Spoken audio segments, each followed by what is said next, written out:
যেহেতু আমি কলকাতায় থাকি, তাই যখনই কোথাও বেড়াতে যাই গ্রামের মধ্যে দিয়ে যাওয়ার সময় রাস্তার দুপাশের এই পরিবেশটা দেখতে আমার অসম্ভব সুন্দর লাগে।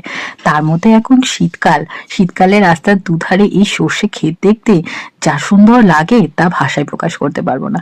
হ্যালো বন্ধুরা, কেমন আছো সবাই? আমি দিয়া আবারও এসে গেছি আরো একটা নতুন ভিডিও নিয়ে। আজকের এই ভিডিওটার বিশেষত্ব হলো, দীপ আর আমার আজকে ছিল বিয়ের 6 বছরের অ্যানিভার্সারি। এই অ্যানিভার্সারিটা আমাদের একটু অন্যরকম ভাবেই কেটেছে, কারণ এই বিবাহবার্ষিকীতে আমরা চলে গেছিলাম তারাপীঠে। পরিবারের সবাই মিলে বেরিয়ে পড়েছিলাম সকাল সকাল। তারাপীঠে গিয়ে মায়ের কাছে পুজো দিতে পেরে আজকের দিনটায় আমার মনটা যে এত ভালো লেগেছে, তোমাদেরকে তা আমি ভাষায় প্রকাশ করতে পারবো না।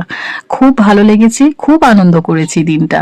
সব সময় যে আলাদাভাবে ঘুরলেই বিবাহবার্ষিকীতে দিন মজা হয়, তাই সেই ধারণা আমার ভুল। কারণ আজকে সবার সাথে গিয়ে পরিবারের সবার সাথে একসাথে পুজো দিয়ে মায়ের কাছে এতটাই মনে শান্তি পেয়েছি, তোমাদেরকে বলে বোঝাতে পারবো না। যাই হোক, যেমন বললাম সকালবেলা বেরিয়ে পড়েছিলাম, পৌঁছাতে আমাদের 2:30 বেজে গিয়েছিল। তাই দুপুরবেলা আমরা হোটেলে আগে খাওয়া দাওয়াটা সেরে তারপর রুমে পৌঁছে গেলাম।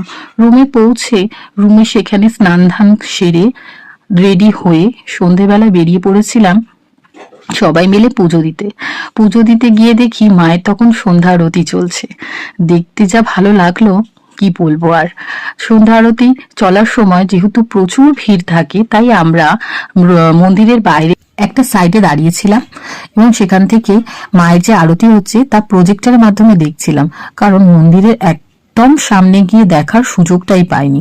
পুজো দিতে যখন গিয়েছি লাইন দিয়ে, তখন গিয়ে মায়ের দর্শন করেছি, তবে সন্ধ্যা আরতি দেখার সুযোগটা আমাদের হয়নি, কারণ অত ভিড়ের মাঝখানে কিভাবে যাব।